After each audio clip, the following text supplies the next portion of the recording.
Today is Sunday, May 15th, 2022. My name is Danielle Cleland, and I am interviewing Judith Jenkins for the Commemoration and Contextualization Initiative. We're on the University of Texas at Austin campus in the Moody College of Communication studios. Thank you, Ms. Jenkins, for agreeing to this interview. The interview is being recorded, and the unedited copy will be housed here with the oral history archive. Please know that if there is anything that you do not wish to discuss, I will honor your wishes. If there are any topics you wish to discuss and I haven't asked about it, please do let me know. And lastly, if we need to take a break, you need a drink of water or any other reason, just let us know. Okay, so let's start at the beginning. Growing up, you are from Austin, your family is from Austin, and so can you tell me a little bit about your family and your roots in this city? I grew up in East Austin, and it was kind of like growing up in two small towns, because East Austin was the black small town, and the other small town was across Congress Avenue, and it was all white for the most part. And I grew up with, going downtown and seeing the signs that said colored water fountains, white only. And we never drank from the colored water fountains because they were all nasty. They were not maintained with any kind of hygienic attitude. So, and I grew up, my grandmother would always tell me, go to the bathroom before you leave the house. And she was obsessed with going to the bathroom before you leave the house. And I was like, okay, I don't have to go. She's like, go anyway. Well, it took me a lot of years to figure out that she was making sure I didn't have to use the bathroom when I got downtown, because there were no bathrooms that were available to us once you got downtown. So, I had a big family. I was raised primarily by my grandparents. My mother was 18 when I was born, and she was really not ready to be anybody's mommy. So my grandmother pretty much raised me and two of my other sisters exclusively. I mean, my mother was in and out. So I'm very grateful to my grandparents for giving me the great start that they did. And some of the pictures I brought, I deliberately picked those pictures because I wanted you to see where I was living when I was growing up in Austin and what was home.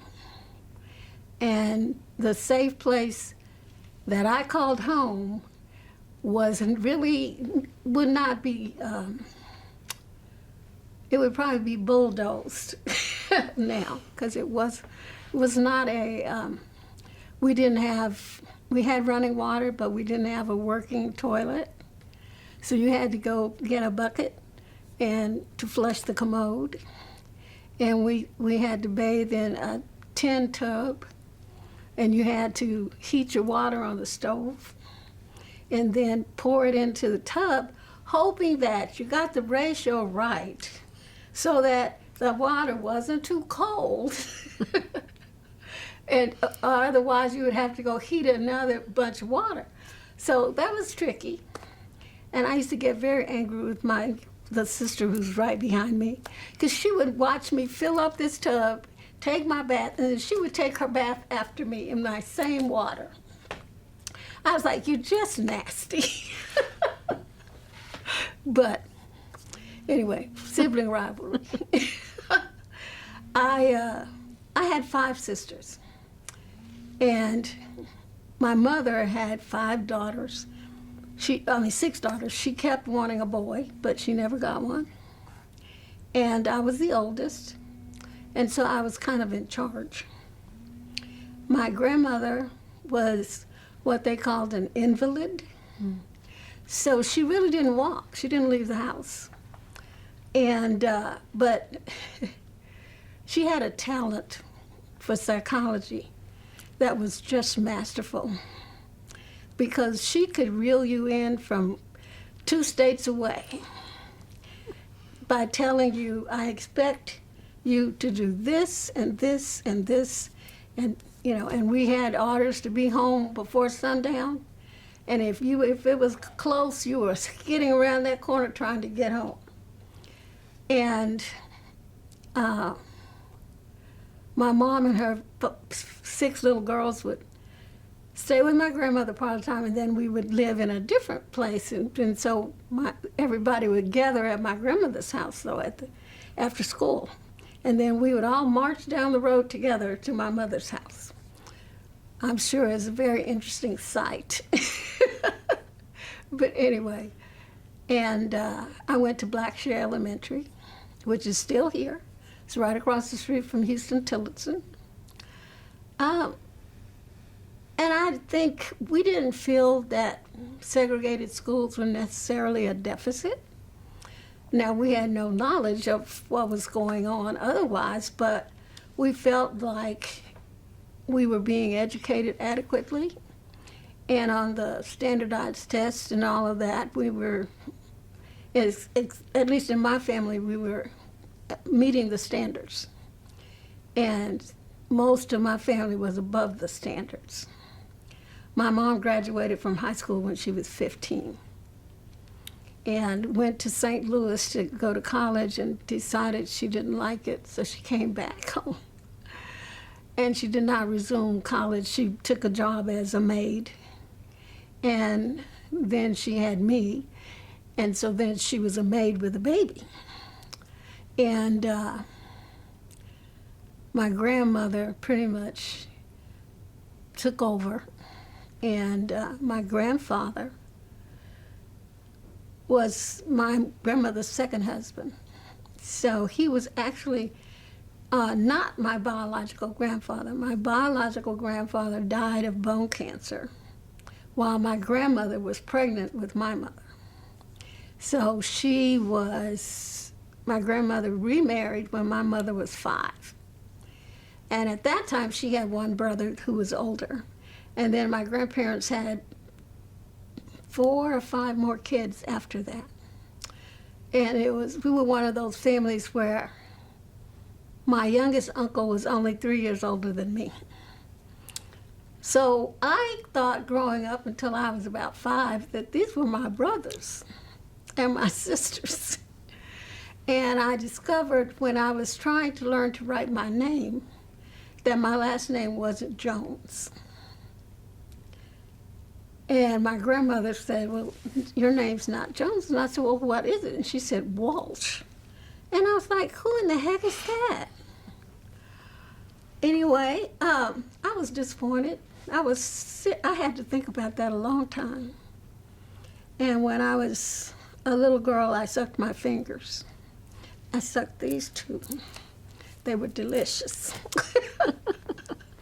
Whenever I was insecure, you would find me sucking my fingers. And this is one of those times when my grandmother, her psychology. So when I was getting close to 10, and I told her I wanted a watch, a wristwatch. And she said, I'd like to get you a wristwatch, but I just can't see it. It's like babies suck their fingers. Little girls, young ladies, they get wristwatches, and the 2 don't go together. So I said, okay. She said, now, if you can stop sucking your fingers by your birthday, I'll get you a wristwatch. So my thinking was, well, I could stop for the time being until I got the wristwatch. And then I could decide whether or not I wanted to resume. So I went forward with that plan, and I stopped. And I didn't stop completely, but I didn't let her see me. Because I would just go to the back bedroom and, if I had a bad day at school, I'd just go do what I had to do. But anyway, so I got my wristwatch. And then I found out that they didn't taste good anymore. I was like, she tricked me. And my grandmother, the whole family went to Simpson Methodist Church. And we went to Sunday school every Sunday, and we looked just like those little kids on the post, the Norman Rockwell paintings, where we were all dressed with shiny patent leather Mary Janes, white socks with ruffles on them, dresses with sashes, and we didn't wear hats, but sometimes we had gloves. And we were very poor. My grandfather worked constantly just to keep the family going. And all of my uncles had part-time jobs and were trying to, maintain, but my family's primary focus was education. And through my whole life growing up in Austin, I watched my uncles go to school, go to college, graduate. I remember distinctly one day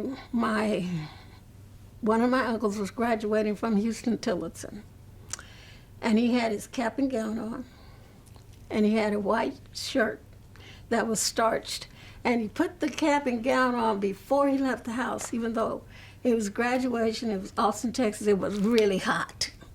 But he walked from where we lived, which was by Keeling Junior High, all the way to Houston-Tillotson in a black cap and gown. And I watched him. He took his best shoes, he polished them up. He had a hole in the bottom, so he took a piece of cardboard, cut it out, put it in the bottom of that shoe, and went to graduate. And that's how important it was, one, to look good, and two, to get an education. And all of them left Austin. The minute they graduated, they left Austin to get jobs, because there were no jobs for black men with an education in Austin, Texas. You could be a teacher or a postman. That was pretty much all I saw. There was some of my friends had fathers who were on the railroad, but they were gone all the time. And so it was sort of like they had a one-parent home, because the father was like on the railroad, so he was traveling. But I didn't always find school was serious to me, and I was not. I was a good student, but I still have on my records, if you go back in time and look at your records from Austin Public School, they still have on my record that I'm shy. And they also still have my vaccination records at the Rosewood Clinic, from the Rosewood Clinic. And I found that out when I moved back here with my kids from Detroit. And they said, have you ever been vaccinated through the Austin? I said, well, when I was a child. So they were like, let me see. Oh, yeah, there you are. So, and I guess the other thing that I would like to say about my childhood is that my grandmother was always home, and she cooked huge meals sitting down, and she sewed all of our clothes. Even sometimes she would make slips to go under your dresses so they would stand out. And we always had ribbons to match, and I was a brownie, and I had my uniform, and I had a brown Oxfords, and then I had a pair of black patent Mary Janes. And those were the two pair of shoes. And you had your old Mary Janes or your old Oxfords, but they were pretty close to fitting too tight. So you only had two pair of shoes, basically. One for Sunday, one for school. And I just like the fact that my birthday was May 28th, because that was the end of school, which meant that my birthday present is going to be something related to the closing of school, like a white dress so we could do the maypole dance. And I was always like, this is not fair. But I got other things too, but I always had whatever the end of school thing was, that was a part of my birthday present. But my grandmother could sew so beautifully that she made my clothes all until I was up in high school. She made all our clothes, and she made matching dresses. A lot of people in our community thought that we were twins, the first two, because she would make us exactly the same dress. And my sister was as big as I was, so they thought we were twins. But, and you know how small towns are? They also thought I had an older brother, because as I said earlier, my uncle was only 3 years older. So there were people who would come up and say, well, how's your brother? And I'd say, I don't have a brother. And they say, oh yeah, you know, your mother's first child. I said, I am her first child. And they're like, no, no, no, we're talking about the boy. That would be my uncle, but they were not. They thought that my grandparents had hidden the fact that she was pregnant by claiming the baby was theirs, and then having then I was the first child. So They were looking for a scandal. yes, small town, you know. That was the other thing about growing up in small town East Austin. Everybody knew your business. Everybody, anything you did. I would go somewhere, and by the time I got home, my grandmother would know exactly what I had done, who I had been with, what happened. And she would start by saying, well, how was your day? And I didn't lie, but I didn't lie by commission, I lied by omission. So I would say, fine. And she said, well, tell me what happened at da-da-da. And I was like, how do you know about that when you don't leave the house? But she had her people. And so, watching your uncles, or your uncle go to college, and do you feel that your grandparents were the ones that really instilled that importance of education in the family? Oh, definitely. They were, my grandmother, because they grew up, my grandmother especially, I knew she grew up in the country. And she had like 4 or 5 siblings. I could count them, but anyway, they rode a horse to school, and she only got to go to the 8th grade because that was the end of formal education for her. And then, and they had a one-room school where you had all the grade levels in the same building. Here in Austin? In the same classroom. She grew up in like Pilot Knob, out by McKinney Falls. That was land that they owned. And so my grandmother grew up out there, and they had a ranch. She spoke fluent Spanish because a lot of the workers on the farm were Spanish only. And so she knew how to speak Spanish. But they were wonderful people, because as poor as we were, and a lot of kids at that time would go pick cotton in the summer. And so they would brag about it when they got to school. It's like, I picked so many, 200 pounds of cotton, and I bought all my school clothes, and I was able to, you know, and they would brag about it. So one day I told my grandmother, I said, I want to go pick cotton. She was like, you won't like it. And I said, well, I want to see. So she said, okay, go. The truck used to come to the church and pick up all the kids who wanted to go, and then you go pick cotton, and you would make, you know, whatever number, and you get your way in, and the truck would drop you off, and then it would go back for lunch, to bring lunch to the workers. So I went out early that morning. I can't remember what time, but it was early. And I picked 3 bowls of cotton. And that's when I found out that the cotton is soft, but the container is not. The plant is dry and hard and cuts your fingers. And so I said, okay, this is not for me. And what's amazing to me about that is that they didn't make me. It wasn't something I had to do. And that would have been a big help, to have all of us picking cotton, But they were like, nope, you don't have to do that. And I thought that was pretty amazing when you have a big family and you're trying to make ends meet, and it's like, nope, you got to do another way. And we didn't have jobs. Even when I was a teenager, my grandfather would not allow me to do the kind of jobs that were available to teenagers. He did not want me working as a car hop. He didn't want me exposed. He was like, nope, can't do that. So I just didn't have any money. That was it. And when I got ready to go, my grandfather, as I said, he worked all the time, but whenever I was on program, and I was on program a lot, because I could remember the words. And whenever I was on program, I would look out into the audience and I would see him.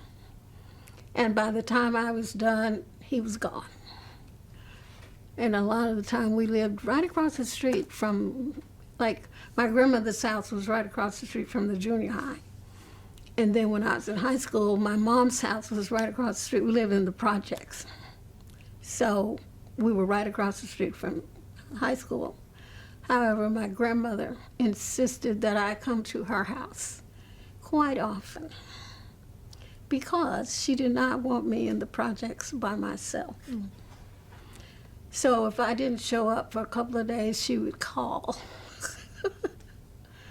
I haven't seen you in a while. That means come today or tomorrow. And we had, anyway, it was, as I look back on it, it was, pretty good. Even though we didn't have a lot of things. But there was a lot of concern and caring. And I had a teacher in junior high that I just hated. And she hated me. I mean, but I was quiet, so she couldn't, I didn't get in trouble. And she was the kind of teacher that she would give you a test, and if you missed 2 or 3, you'd have to line up and get licks in your hand for the number you missed. And she was a lazy teacher too, because she would make us grade each other's papers. And then you look at your paper and say, oh, okay, I missed 2. And you had to check behind the person who graded your paper. So I was in her class for 3 years. Her homeroom as well as her English class. And one day she gave us we traded papers and then we got them back. And I missed 2. So I got in line and I got 2 licks in my hand. I went, sat back down. And I looked at everything and I noticed that it was incorrect. I had missed another one. So I got back in line. And she said, Judy, you were just up here. I said, I know, I missed another one. Oh, that made her mad. That made her so mad. And I was like, if this is all you got, And they would do that with a ruler? Uh-huh. I was like, take your best shot. But I did not like her, and I had a lot of bad dreams about a dragon chasing me home. But I always, in my dream, I always felt safe when I turned that corner and I could see our house. And I was running and I would jump behind my grandmother who was sitting on the side of the bed. But my grandmother and I had a lot of long talks with her sitting on the side of the bed and me behind her, which was perfect because she couldn't see my face and I couldn't see hers. And when I got old enough to have the sex talks and all that, I would talk to her about it. And she told me after I grew up, she said, I would have such a hard time because I was trying not to laugh. She said, because you would ask me stuff and I would just be like, oh my God. But I knew she would tell me what I needed to know. One time, I asked her, did boys, when boys wanted to have sex and they couldn't, was it really painful? And she said, well, I've heard it could be very uncomfortable. I said, oh, okay. And she said, but there are ways for him to relieve that problem without you. Well, that's important to have the kind of questions answered that you need. She said, he can do things about that. So I went back and told my boyfriend. I said, my grandmother told me. He said, you told your grandmother? I said, well, yes, I wanted to know. And I knew she would tell me the right thing. So she told me you could take a cold shower. You could, you could distract yourself. You know, reading, that's always helpful. Anyway, that was one of the times she had to keep from laughing. But I was valedictorian when I graduated from high school. And I had been really, really reserved because I was laser focused. My mother had 4 daughters. My aunt had 6 kids herself, so I was the head babysitter person in charge. And when I was graduating from high school, I was one happy girl. And I just was like, I was a whole different person as a senior. And boys were coming up to me going, I didn't know you could be so much fun. And I was like, I'm out of here. And did you know that you were going to go to college as you were in high school? Yes. We always assumed we were going to college. My uncles had gone. My mom went for a little while, and it was just expected. I didn't know how we were going to pay for it, but we were going. I was going. So graduating valedictorian. Well, and back up a little bit, because when I was in the 11th grade, they integrated. And we could go to Austin High. And so I came home and I asked my grandmother, should I go? Because it would be, we assumed, a better education, or at least in more depth to the education. Because you have to appreciate that being a segregated school system, all the books we used were used already by the white kids. Mm. And you would get a book, and it would have, you could write your name in the inside cover, and all the names would be filled in, so there was nowhere for you to write your name. And the books could be tattered, and and we would all be very excited if you got a brand new book. And but I knew I was going to college. One of the first things my grandmother had us do as we were growing up was to walk to the Carver Library and register, write your name. The minute you could write your name small enough on a library card, you went to the library and started checking out books. And we went to the Carver on Saturday mornings. They had story time. And then you could check out your books, and you had to bring them back the next week. And we did that every week. And as I got older, you have reading assignments and book lists, and they would say, okay, we want you to read at least 10 books over the summer. So I wouldn't tell them how many I read, because I read a lot more than 10. But my grandparents emphasized, like my grandfather, because he worked as a custodian, he worked in the Littlefield building downtown at 6th and Congress. And in this day and age, he would have been called the building manager. But back then, he was called a custodian. But he ran and he drove the meanest freight elevator you've ever been in. You'd be like, because he's like, yeah. And but we would go downtown when we had a parade and go up in the Littlefield building and look down and see the parade, and you didn't have to fight the crowds. But he always would bring books home from work. If magazines, we had all kinds of Life, Post. Mm-hmm. He would, when they were expired at the office, he would bring them home. And there were lawyers and doctors and other professional people in the Littlefield building, and so he would collect all the magazines and bring them home. And we would get to read the latest magazines even though we didn't buy them. But he always came home with a bag.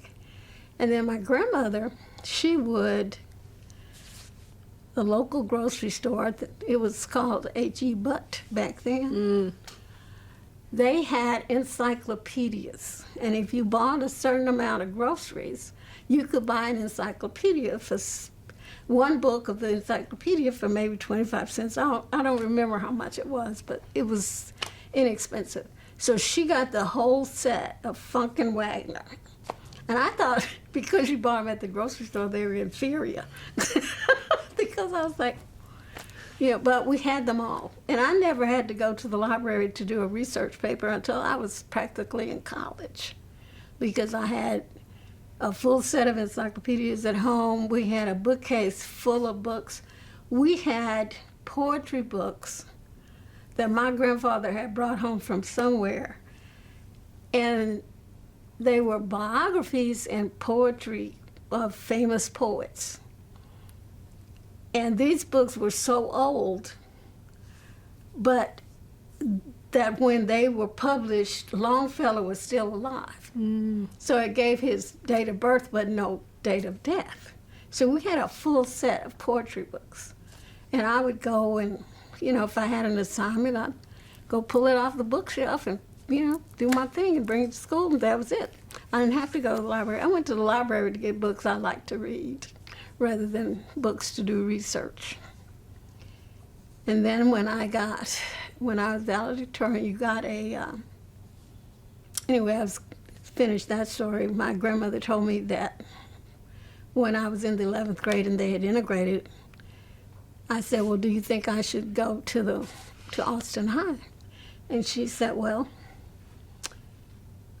based on your grades to this point, if you graduate from Anderson High, you will probably get a scholarship.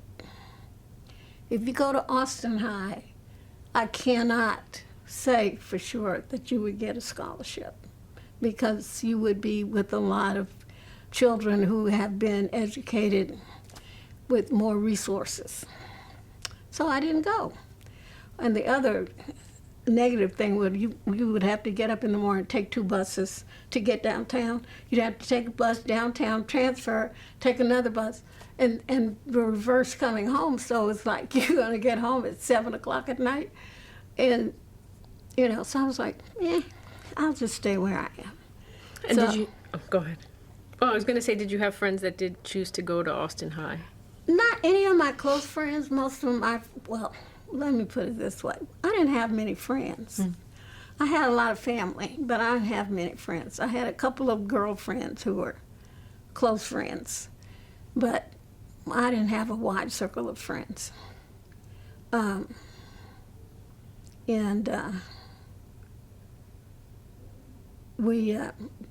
anyway, I got a scholarship so that it would cover tuition.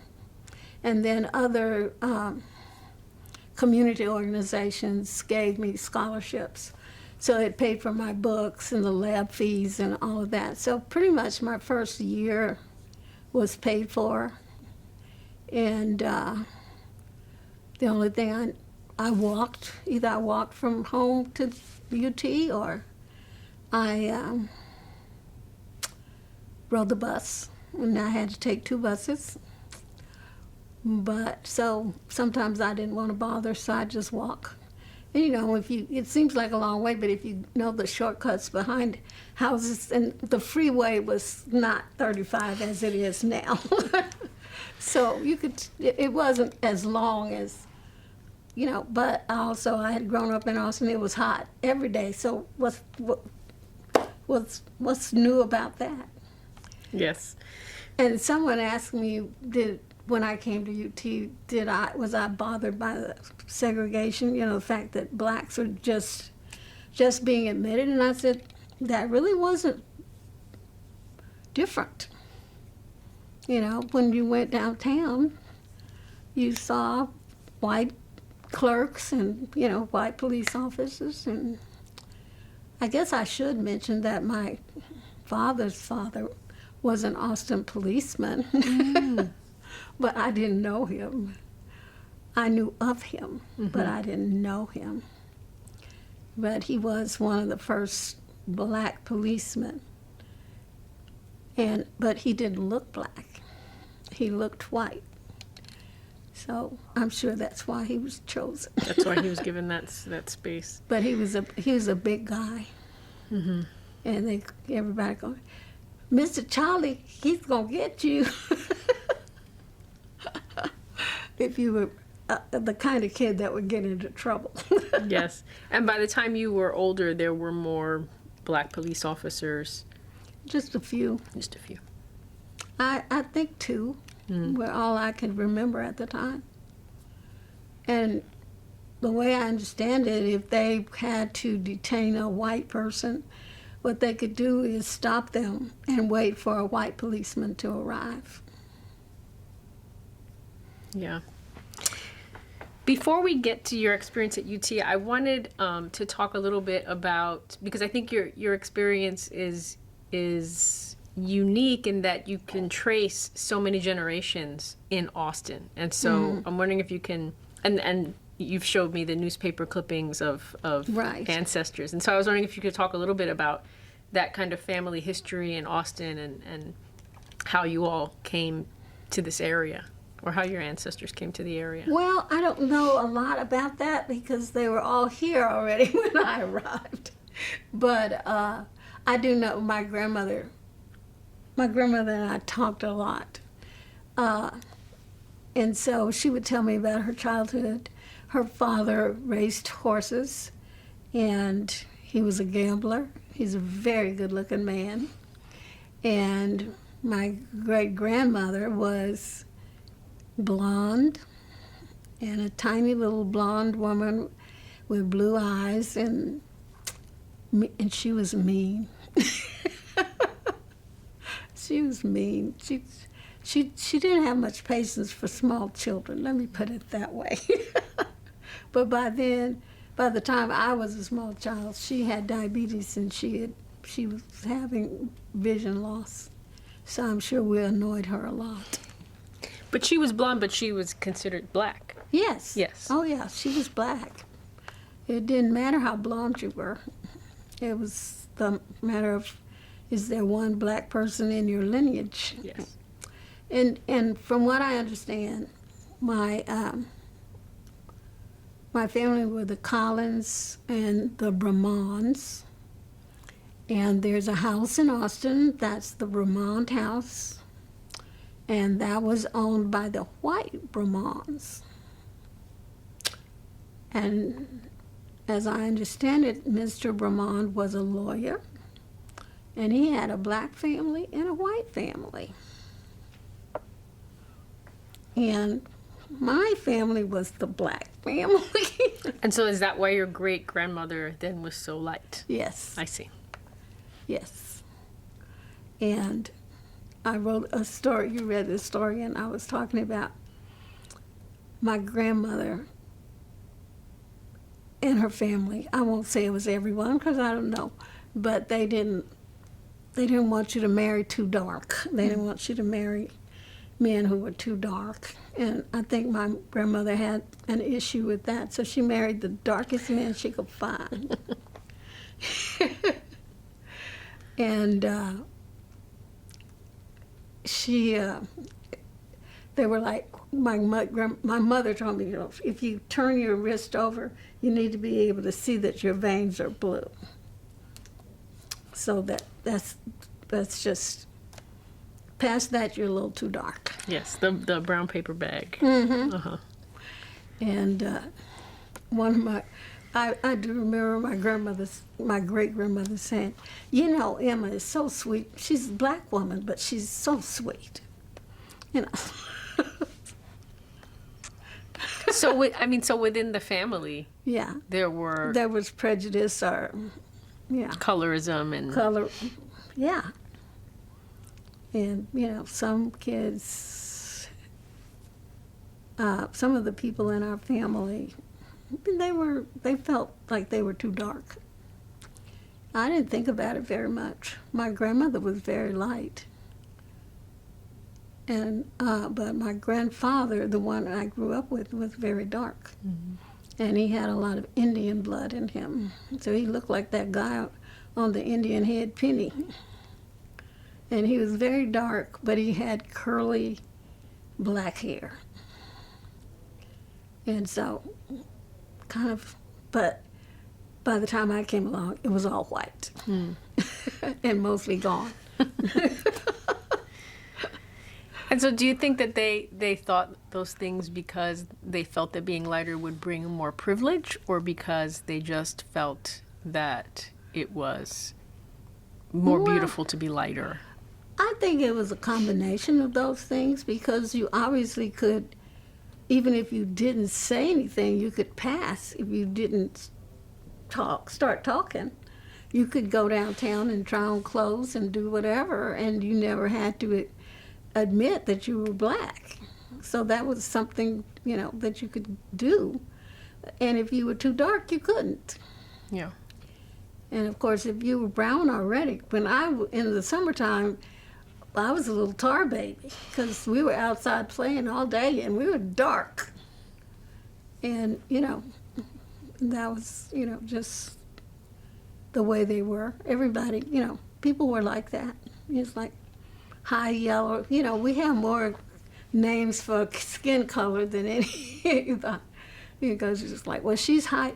You start describing somebody, she's got that long, pretty hair, and she's high yellow, or, and so there were lots of references to color, the actual color of your skin. Yeah.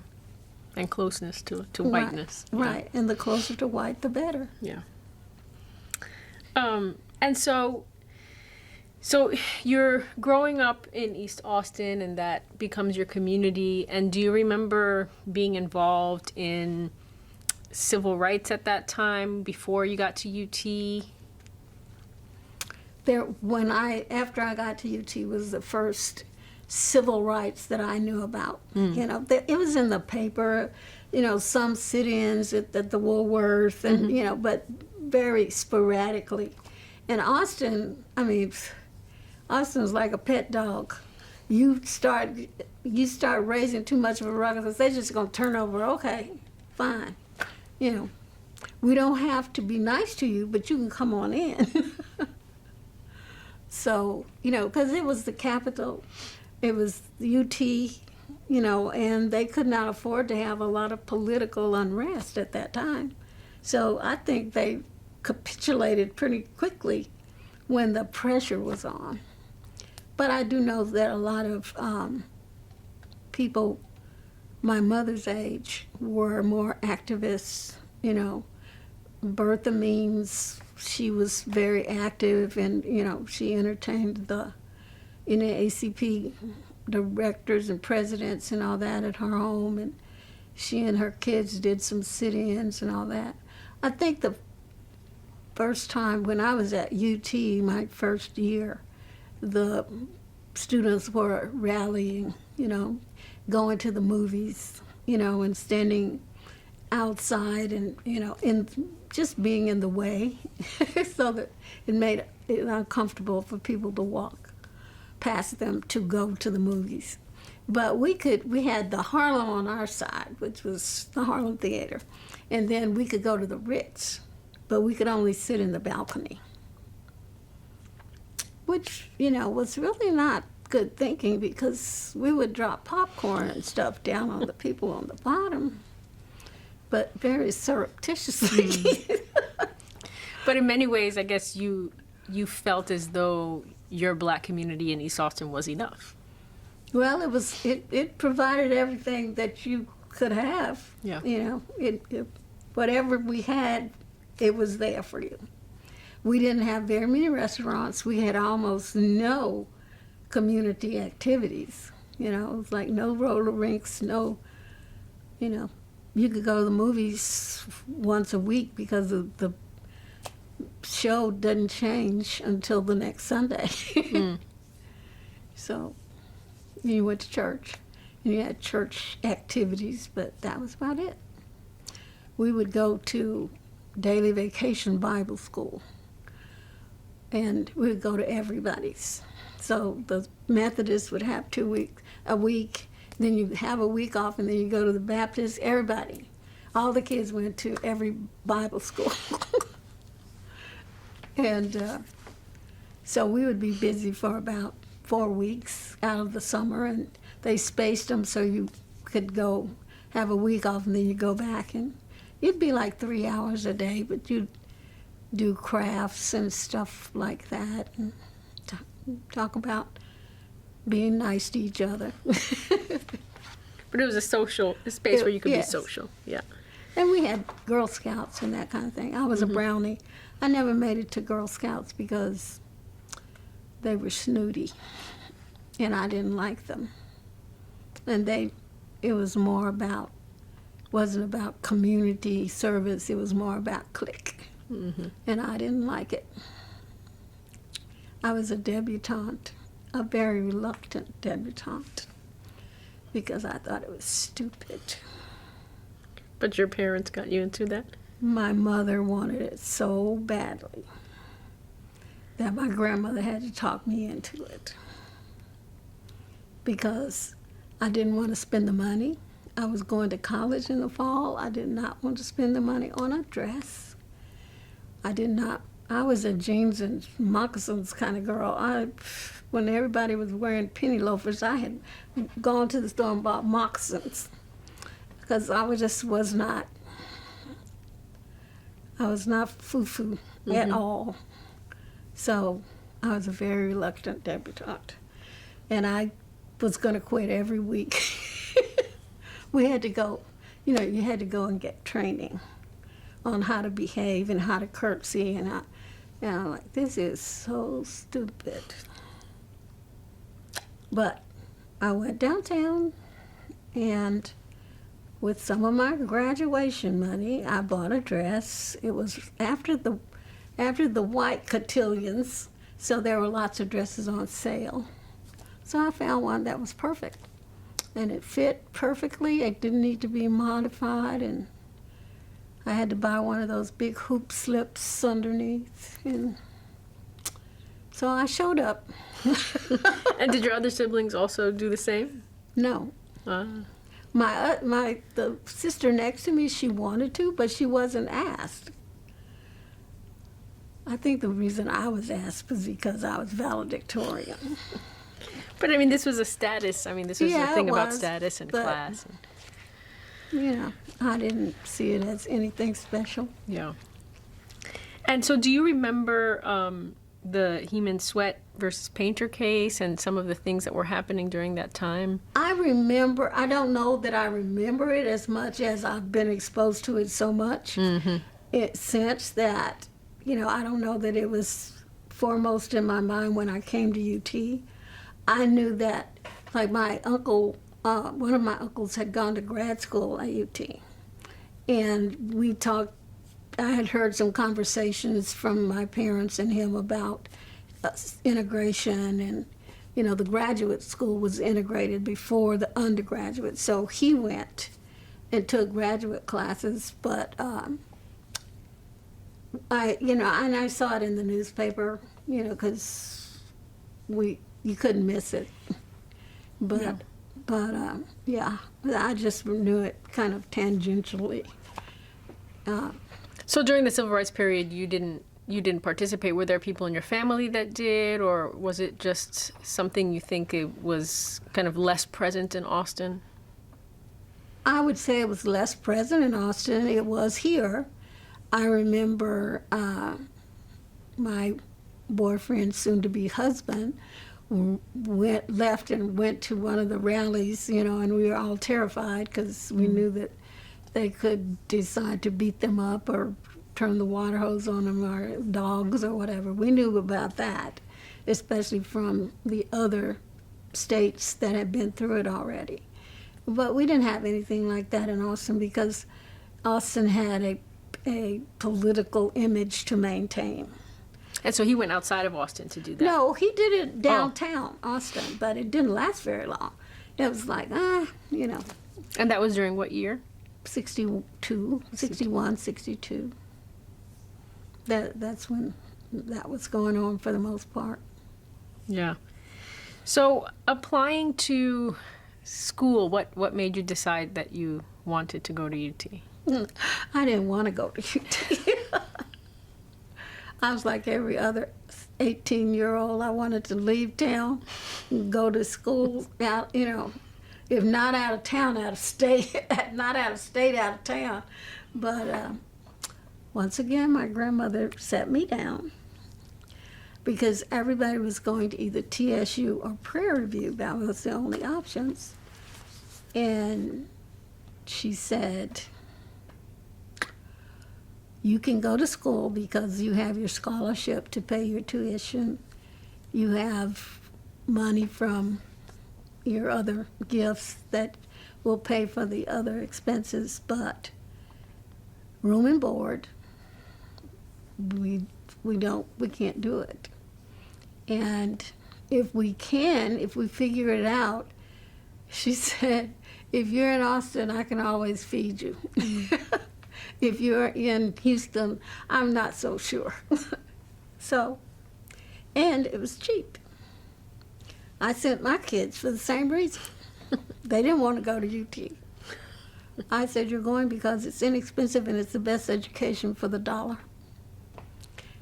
And if you decide to go somewhere else for graduate school, I'll be happy to support you. Not financially, but all my moral support.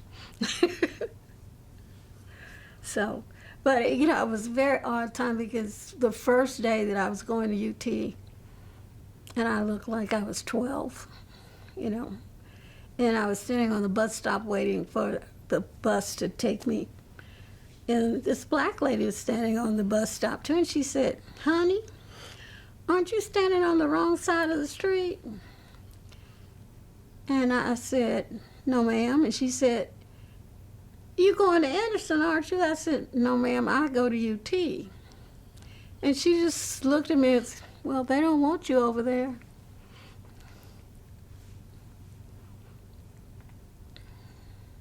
That was it. Wow.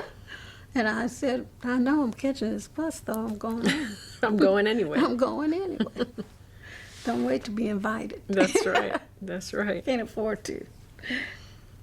And so you and you had your boyfriend who became your husband at the time. You went together to UT. He started 3 years before I did. Oh, okay. Yeah, he's 3 years older. And so he actually graduated from UT. I did not. But he had a degree in mechanical engineering. So we moved to Detroit, where you would go if you had a mechanical engineering degree. And it was the auto industry's capital. So that's where he belonged. So when you got to UT, you already knew what you were going to study? I picked accounting just by default because I wanted to go to medical school, but medical school was in Galveston, and I could not do that. So I picked the next thing, and I got out of it as soon as I when I moved to Detroit and went back to school. I said, okay, we don't have to do accounting anymore. Let's see what we have. So I literally took the course catalog and went. And I had been in future nurses in high school. So we went to the hospital and passed out meals or did whatever, and we volunteered. And I thought I wanted to be a nurse until I did that. And then I was like, no, don't want to be a nurse. They have terrible hours. They're slaves to the doctors. Whatever the doctor says, you have to do. And I thought, no, that's not your personality. That's not going to work. So when I got to Wayne State, I changed majors, and I picked physical therapy. Another occupation with very few black people. And so, before we get to Wayne State, what was it like? I mean, it surely was different for you because you weren't living on campus, and so Right. you were taking the bus back and forth to class. But what was it like to be at UT? What do you remember about the experience? We spent a lot of time in the student union on the second floor balcony. That was where all of the black kids came in between classes. And there was a bid whist game running almost all the time. Some people just played cards right out of school. They didn't go to class, and they got kicked out. And then they come back, you know, when they're eligible again, they come back. But we would just hang out there, and the classes were huge, you know, coming from a small high school. I had like 300 people in my English class, and, you know, and I signed up for freshman English, and I could have comped out of it, you know, because you know that mean teacher I was talking about? She was the best English teacher in the world. I mean, we could diagram sentences. We knew she was a fabulous teacher. I mean, in terms of content. And I've not learned anything since her class. You know, it's because she taught it all. I didn't need, you know, I knew how to compose a sentence, and you know, my only problem with coming to UT was that I had established the habit of writing to please the person that was going to grade the paper. And once I got to college, they actually wanted my opinion. And so I was like, oh, this is new. Yeah. Okay. But yeah, I could have comped out, but I thought, well, I need to learn. I was afraid that that there was something I didn't know, and that there was more to learn that I may not have been exposed to in a segregated high school. So I took freshman English, and everybody's like, "You're so dumb. Why did you do it?" But I took it and I passed. And I had to take I don't know if they still do this, but you have to write an essay in a huge classroom.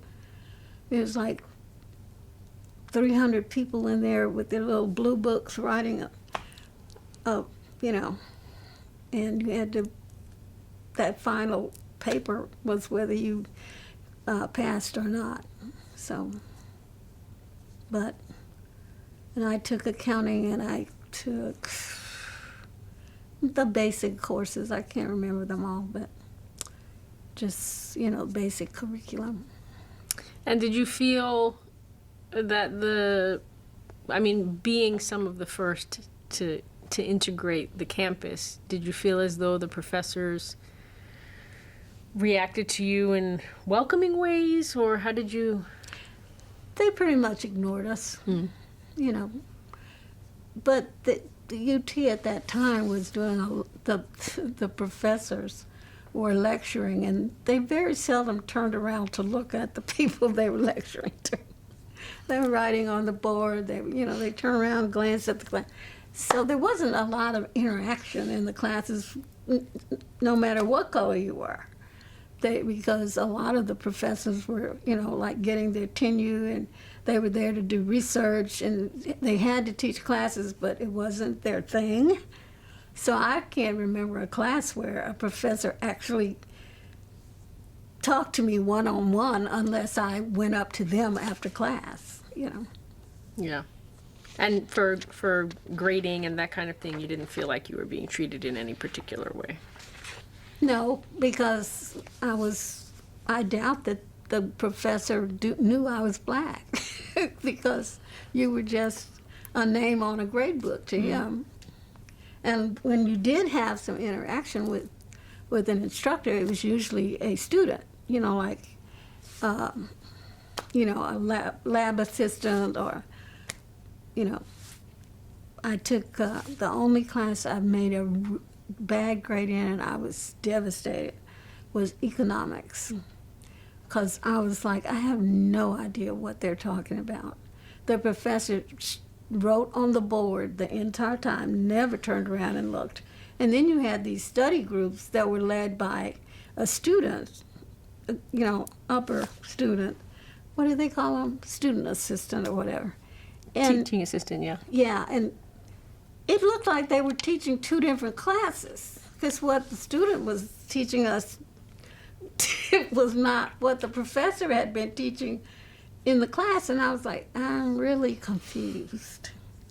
So I made a very bad grade, and thank God I got to take it again.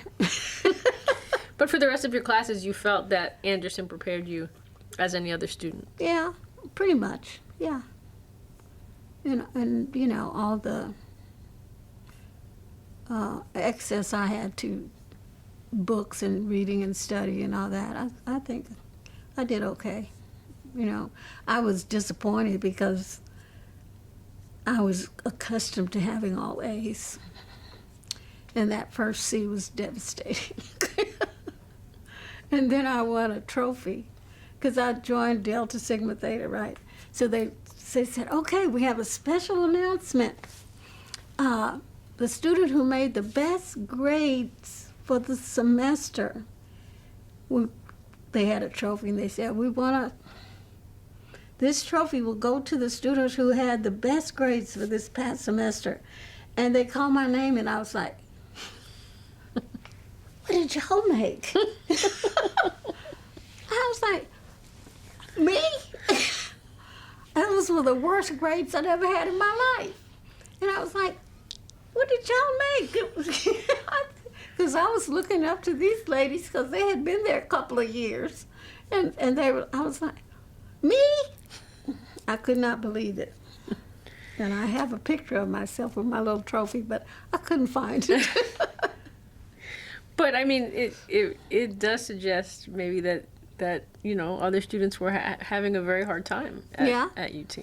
Well, and we didn't have, since knowing a lot more about colleges and how they work and what my kids experienced, the supports where you have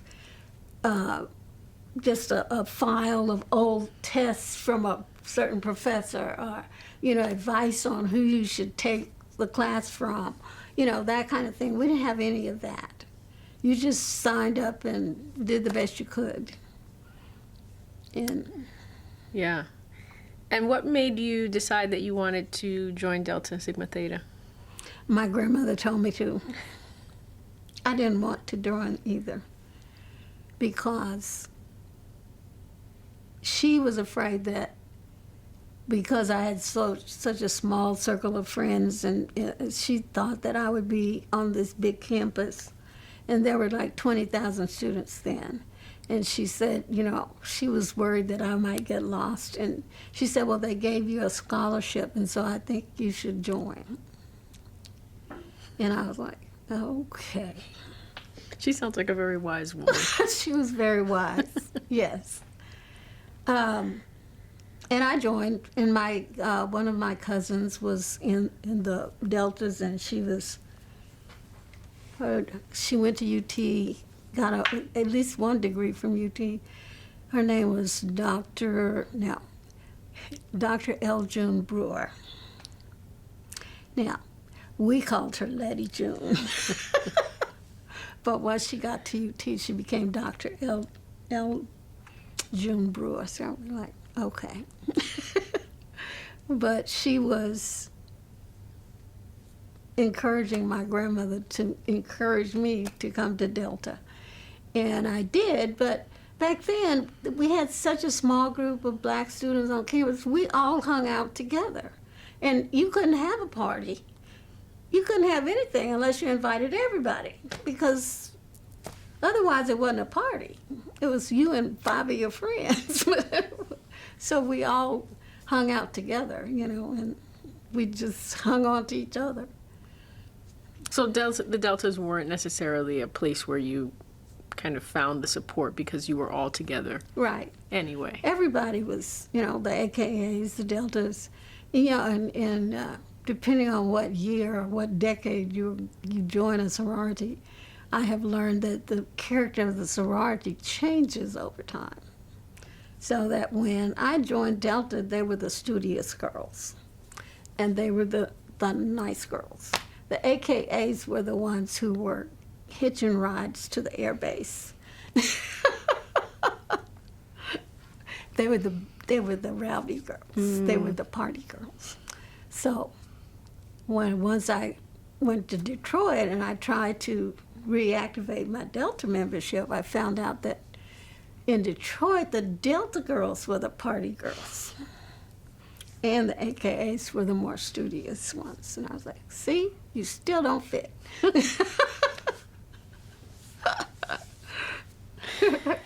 So, do you remember, I mean, are there more memories that you want to share about UT or challenges that you found when you were here?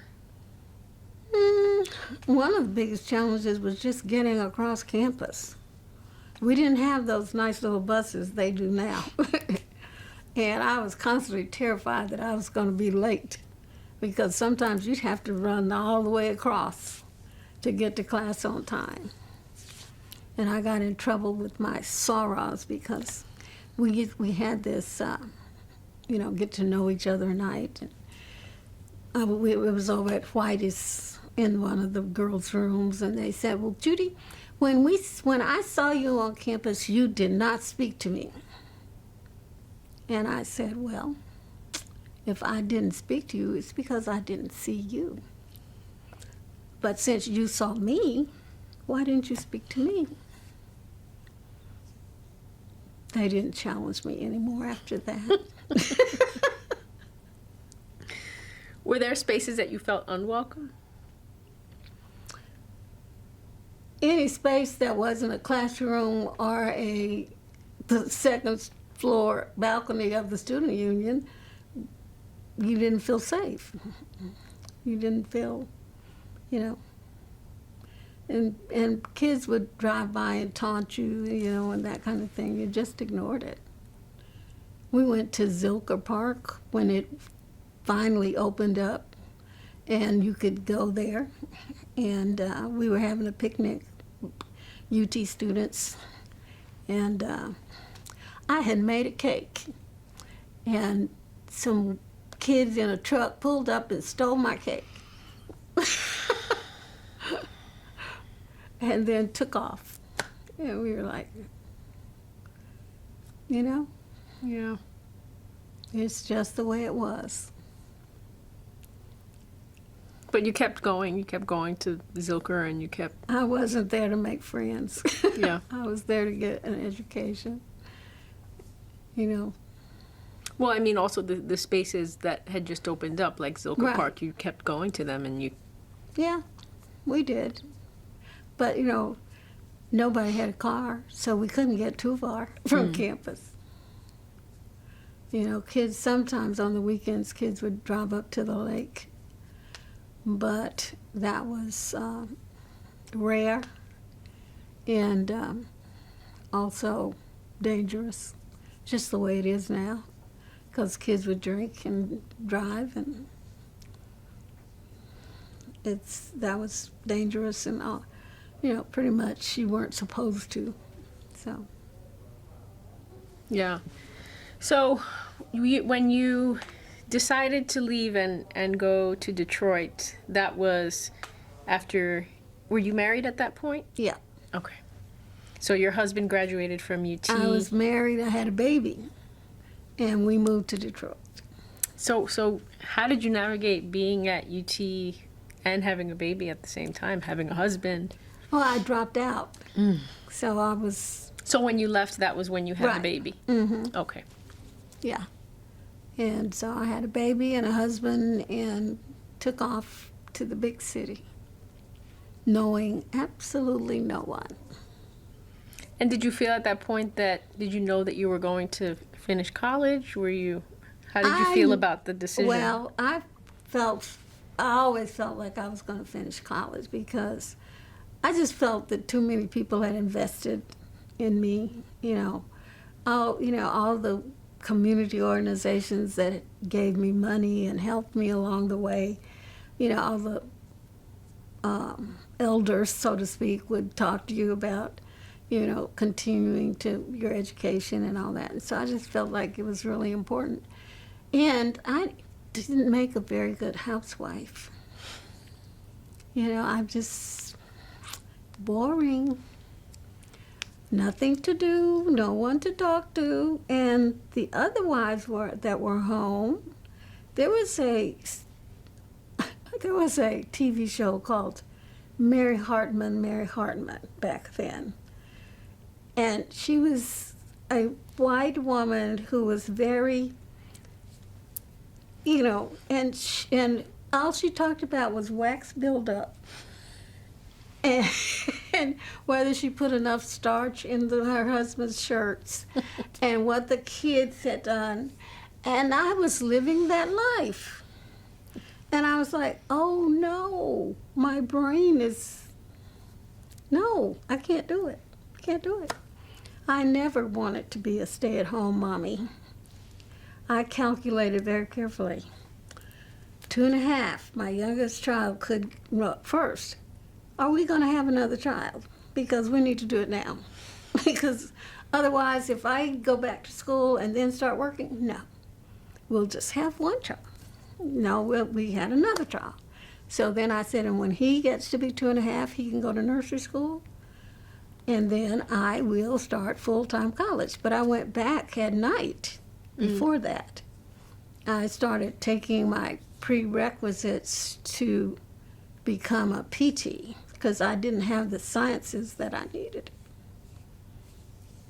And that's when I got to take that economics course over. And so when you were deciding, your husband looked for a job for a while in Texas, or he knew that he wouldn't and No, he be went to able to one find of the job fairs at the university. They had people coming down to recruit, and he was recruited right from the campus. So he went up before and for his job, and then found an apartment and found, and I went and joined him later. And so how did your family feel about you leaving? I'm sure my mother and my grandparents were terrified, but I was very happy.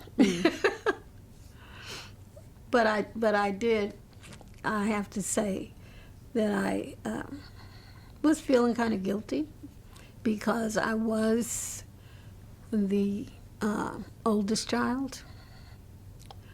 And I felt like I was kind of leaving my mother, with a lot of what I did. I was not going to be there. And so I felt bad about leaving her. But I went to talk to a psychologist, and she told me that I could do a lot more for my family if I went ahead to Detroit, established my home, and my husband got established in his job, and then I could reach back and help more than I could if I stayed. So I went. I like the story about you going to a psychologist because usually we often don't know where to go for help about those kinds of things. So. My family was very good about that, though. My aunt encouraged me to go to talk to her. She said, go talk to this lady and see what she says.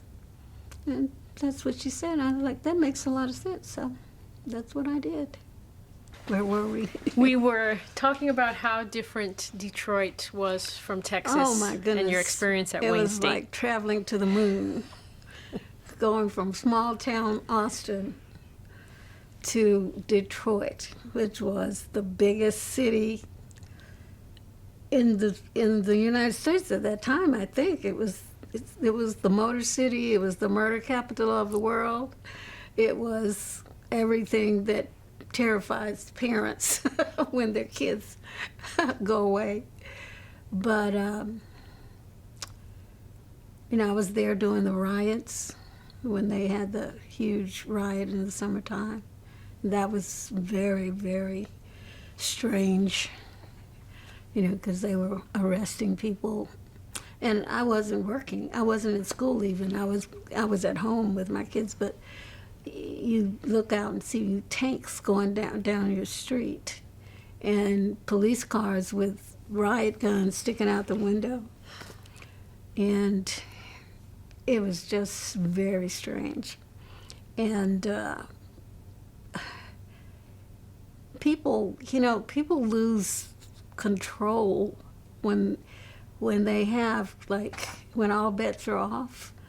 I saw my neighbors, and I lived during the riots, we lived in a kind of a middle-class neighborhood with, a Sears strip mall down the street, and we lived next door to the Dairy Queen, and it was just very family-oriented.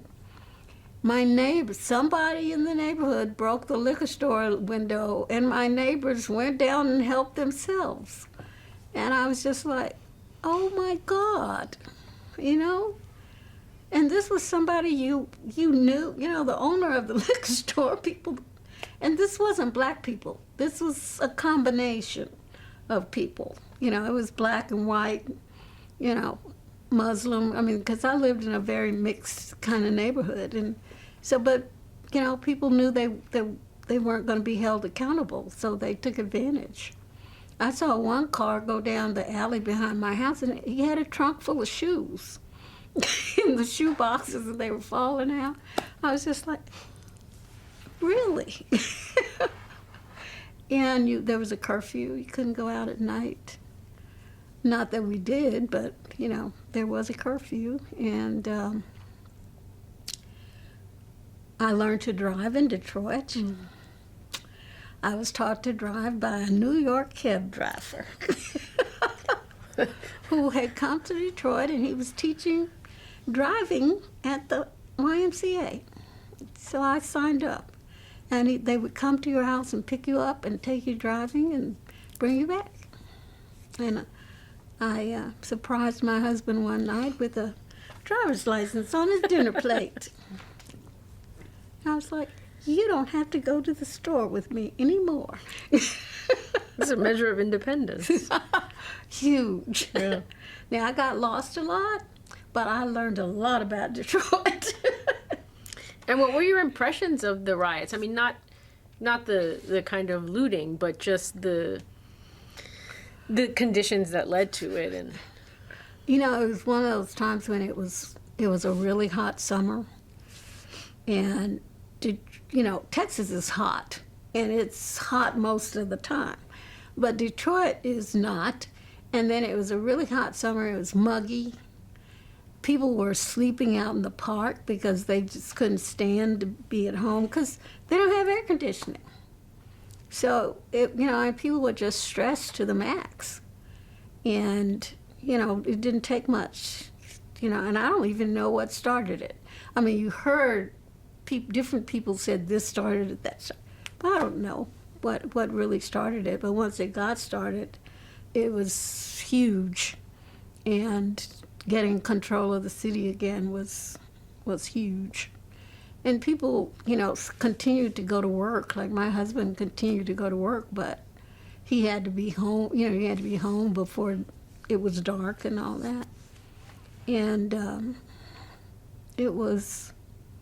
I heard that, people were beaten up, and, police beat people, and, because you didn't have to do anything. You just standing there and you were involved, So they were telling people, stay home. And if you're not home, then we're going to assume you're with the crowd because they were firing on the firemen. Snipers were shooting at the firemen when they came to answer a fire call, and they were shooting at the police. That it was horrible, and a lot of people were injured, not by the police but by other people. And then there were whole sections of Detroit that they burned it down, and then they paved it over, and there was nothing there after the riots. And people were like, well, why would you burn up? Because this was on the black side of town. Why would you burn up your town, your apartment building. But people didn't understand that it wasn't theirs. They weren't invested in it. They didn't own anything. Yeah. And those apartment buildings were awful. The first one we lived in, we lived on the 3rd floor. The view from my living room window was the coal chute next door. And when to look out the window, you had to come to the window and look down because the building was so close. You couldn't, so it was like people were on top of each other, and it was just, people took advantage of the violence to do what they wanted to do. And it's not good. And it took a while for them to get everything under control again. And as I said, some sections of the city never recovered. Those buildings were just gone, and they were never rebuilt. And so you eventually settled there. I mean, certainly that was closer to the beginning of when you arrived. Right. And so you eventually settled, and you started at Wayne State doing physical therapy as a major. Yes. And so you were going full-time during the day. I was going until I made up all my science prereqs, and then I applied. And I had no idea. Innocence is a wonderful thing. I applied, and they accepted me. And my classmates, there were only 14 people in the class. That's all that they would take. And everybody else in my class asked me, how many times did I apply? And I said, once. And they were like, well, how many schools did you apply to? One.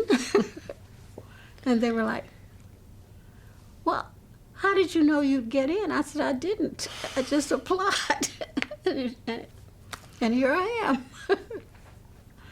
And we got that year that I was admitted to the PT school, they had decided they wanted an older group, the primary instructors, because the previous group had been very young, and they were constantly playing games and tricking each other and, just doing silly things. And so the next group was my group, and everybody in my class, I was probably older than most of the people, but I wasn't that much older, because they had decided they needed a more mature group. So I'd say 12 out of the 14 people already had either had a job, been to the military, something. Anyway, they decided on physical therapy. And so all 14 of us graduated and passed our affiliations and all that. And we depended on each other a lot. And this was an integrated group? Yes. I was the only black person, but the white people were multicultural. I had a multicultural dinner at my house. You had to bring the dishes that were from your culture. So somebody brought stuffed grape leaves, and somebody brought, Jewish, something. And so we just had all these dishes. Only one guy said he was an American, and he brought hamburgers. He said, that's the only thing I know that's an American dish. And I made chitlins. And I don't even eat them. But I made them because I knew they would never have had any before. Give them the real black experience. Yeah, right. I made chitlins and black-eyed peas and cornbread. And so racially, you felt different, obviously, than your experience at Yeah, UT. very much. For one thing, it was a commuter college. That's a whole different atmosphere, because none of the kids there we didn't have a football team. We didn't have any sports teams. Everybody was commuting in from home or from, and so it was a whole different atmosphere. And well, that makes me think about UT. Were you one of the only students that were commuting from home? Did most of the other black students live on campus? Most of them did, yes. I can't think of another person who was commuting from home. So most of the students had some measure of privilege that they were Right. able to afford Right. room and board. And they were living at Whitus, or there was one other place. I can't remember the name of it right now, but yeah. And I would go over there sometimes to, study or just see people, but I didn't hang out there because they had like a jazz thing and everybody was, we were trying to be groovy. And your husband lived on campus? Yes, and he was, he played an instrument and he was interested in jazz. I had no idea. I was like, that sounds like a lot of noise to me. But, try to fit in. Yes. So, are there other things that you want to talk about your experience in Detroit? Well, no, I think that pretty much covers it. I decided to, once I decided to get divorced, I moved to the suburbs so that my kids would not be in the inner city. And they were the only black students in their grade. So I had one that was in first grade. He was the only black kid, and his brother was in the third grade, and he was the only black kid.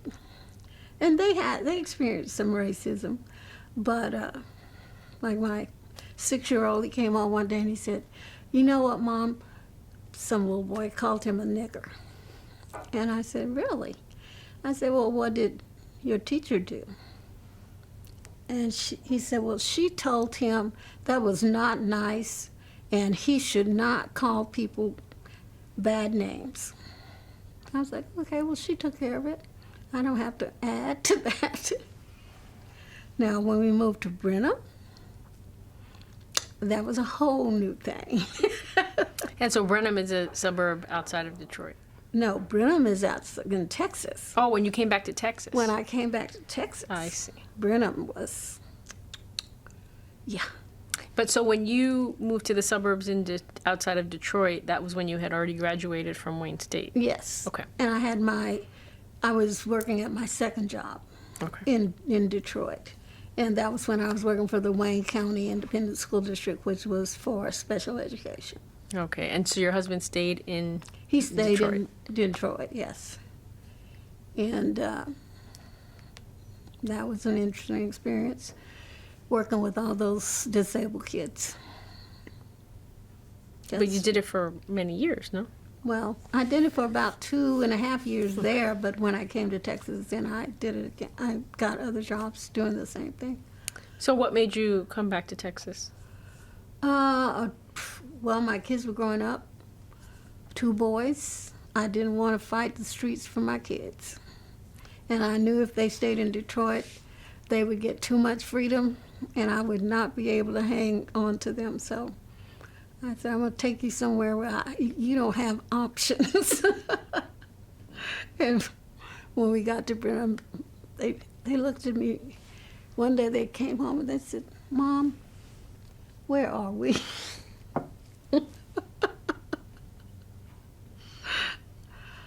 I said, "I know what you mean. Let's go to the lake."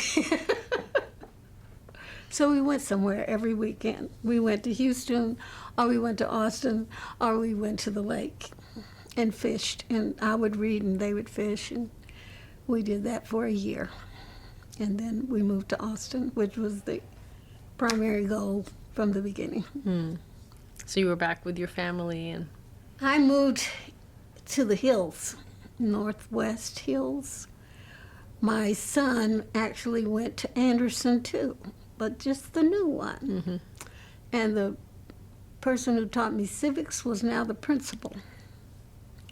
So that was interesting. My kids were like, Well, there they must have been some of the only white students as well. I mean, the only black students as well. Austin was at that transition where they were starting to bus. Okay.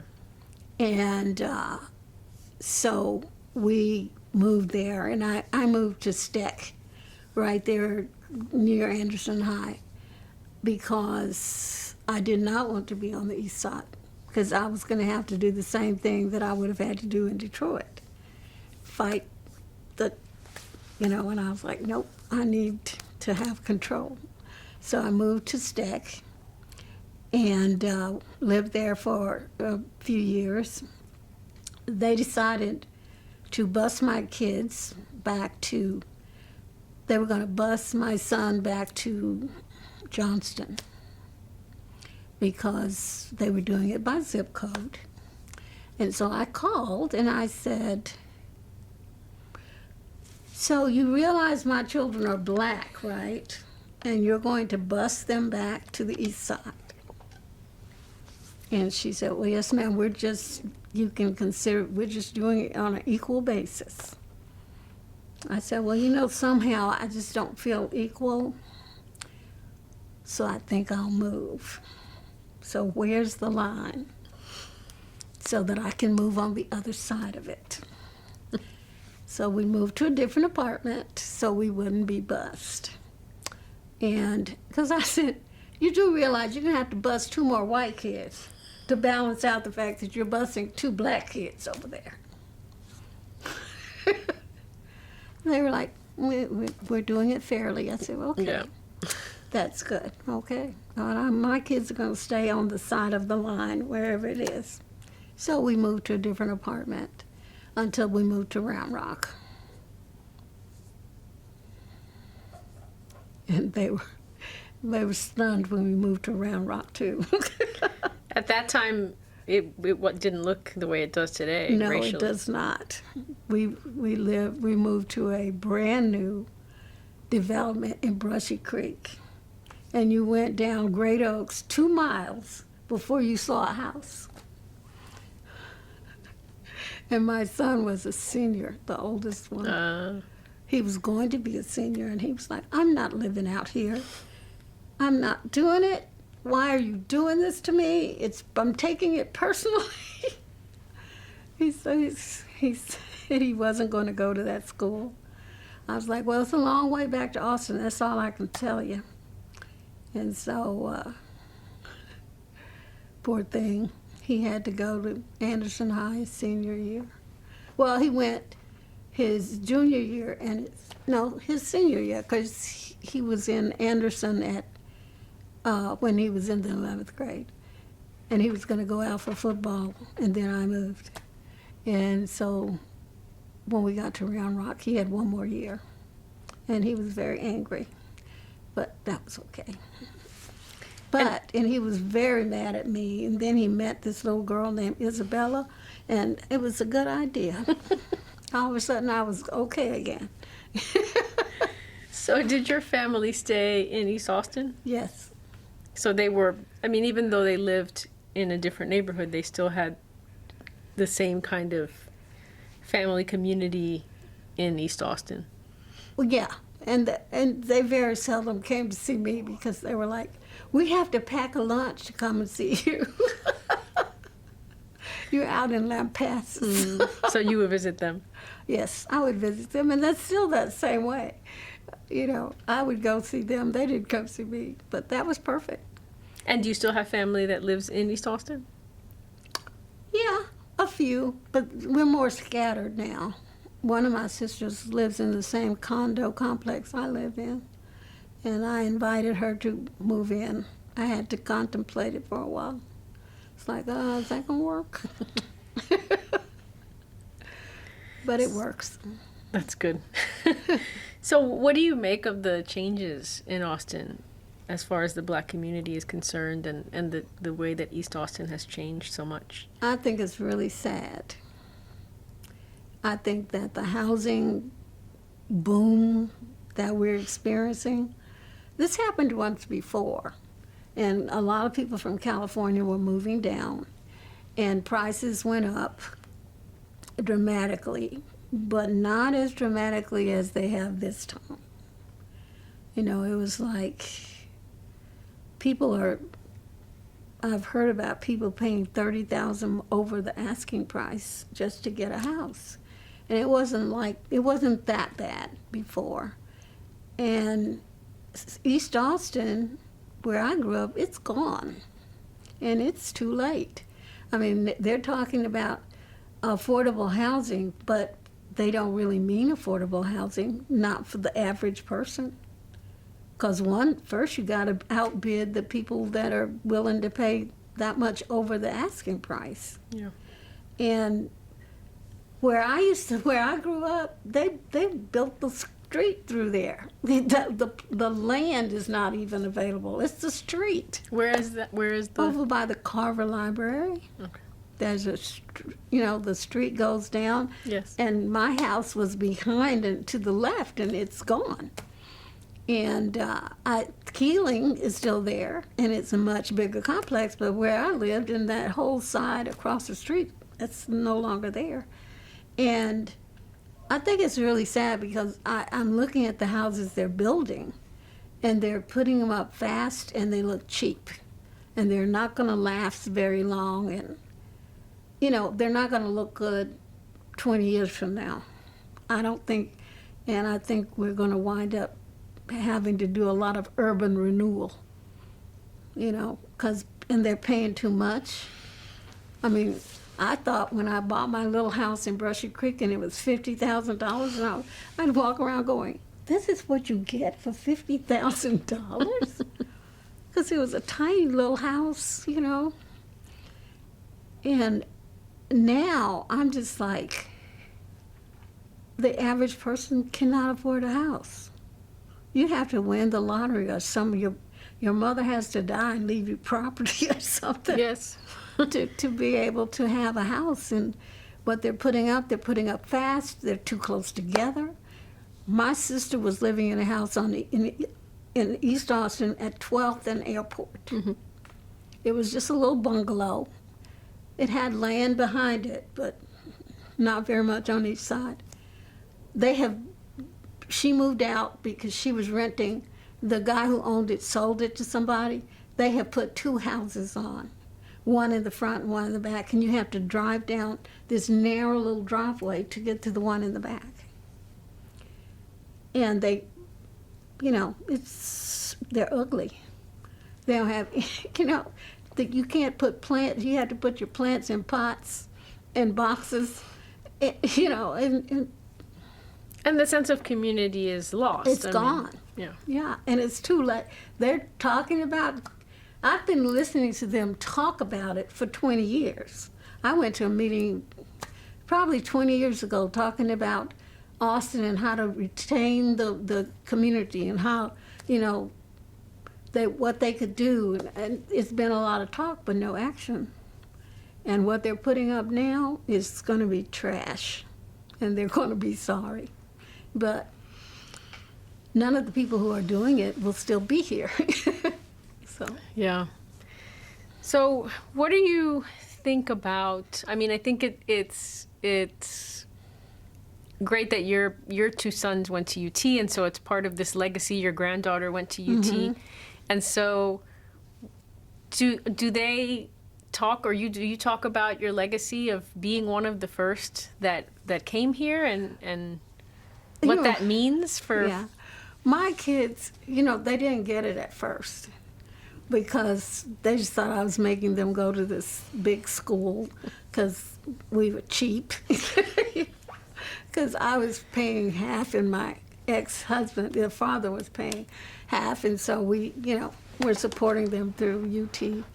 And my oldest was really mad because he wanted to go to Michigan State, And he liked football, and he was all into, he was not a Longhorn fan.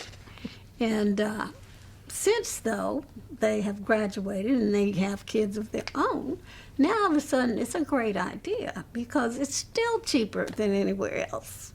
And it's still the best education you can get for the dollar. And so they are all behind it now, and it was a good idea. And so, my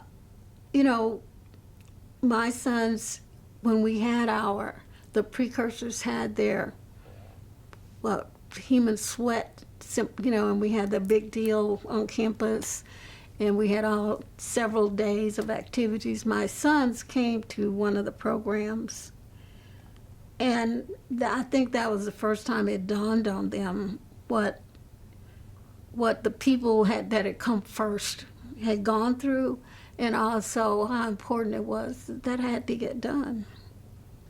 And now, I was telling somebody, you're old when, the precursors, you can't be a precursor unless you've been out of school 40 years. You had to have come to the University of Texas 40 years or more. My oldest son is now eligible to become a precursor. I was like, I think I've reached my sell-by days. Not at all, not at all. But, because he came in 1981. So, and he's proud of it now. And I buy them UT t-shirts and sweats, and everything. I invite them, when the precursors get invited to something, I give them a ticket so they can come. And when we did that, I think it was the C.R. Roberts, USC, that game. Mm-hmm. And I invited my sons to come, and my oldest son came, and he was just so impressed because there I was hanging out with Jody Conrad. It's like, Mom, I didn't know. I was like, it's not a secret. So he was very impressed at that time, and my granddaughter, she just kind of takes it all in stride, because she's gone to integrated schools to the point that you can only pronounce a few names in the class because they are from all parts of the world. She grew up in the Dallas area, in the suburbs, so her experience has been multicultural from the very beginning. And going to UT, she wanted to come here. When she was, I think, 6, no, maybe she was 10, I invited her to come to see the Nutcracker. And so her parents brought her down, and she was like, yeah, Nutcracker, okay. So I'm driving to the Bass, and she says, Grandma, you didn't tell me it was on UT's campus. She said, even the street signs are burnt orange and white. And I said, oh, okay, I didn't know that was information I needed to give you. But she wanted to come. She was determined. And she did not get in immediately. She had to go to UTSA to bring up her grade point average before she would be admitted. And I think that was very good for her because she's always been a good student, but she's never really had to try. And that time she had to work. And so she appreciates the fact that she came to UT. And she's in grad school at UT Arlington.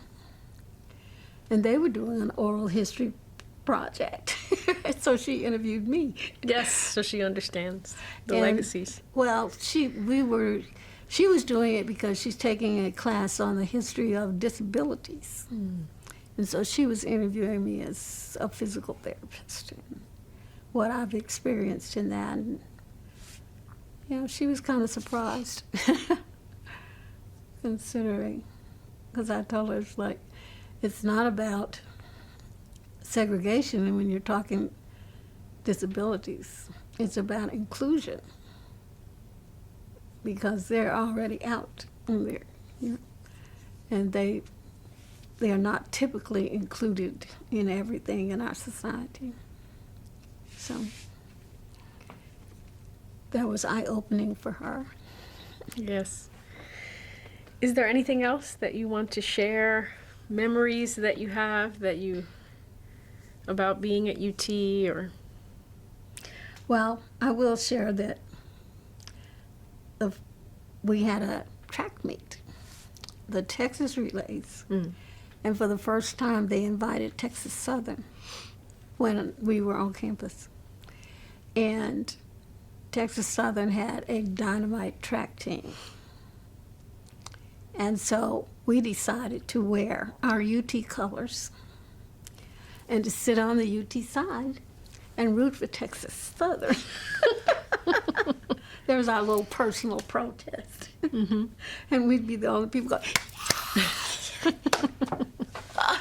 and Texas Southern, the UT track program was not as it is today. So Texas Southern blew them away. Texas Southern lapped them on some of the long distance runs. And we were just thrilled to death. And my boys are very serious about their football, as well as my granddaughter, and so they watch it very closely. And they do not care who's coach as long as they win. They are typical Texans Longhorns. It's like, win. We don't care what color you are. We don't care where you were last year. We want a coach that can win. So, Sarkisian? But it was different for you because you were there as the only black students, and so to root for Texas Southern meant something more than just the school. It meant a lot. Yes. You know. And we a lot of us had to go out and buy UT sweatshirts because we didn't have any. Mm. We didn't buy the school colors or anything, but we wear it now. Well, thank you so much. This was wonderful. Is there a particular way that we should end? Should we have any information? Anyway, you all. Well, Well, it was an Thank honor. It you. was an honor to speak with you and to hear the story. And as a new Austin resident, I've been here 2 years. It was really fascinating to me just to know the history of East Austin and your family. And so I thank you for sharing. well, you're very welcome. I think that, you know, I've been digging into my own ancestry, so I know how important it is Yes. to be able to look back so that you won't make the same stupid mistakes again. As human beings, we seem to be very good at that, repeating.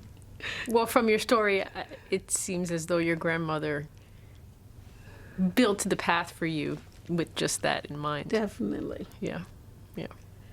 And my uncles and my aunts, they all helped.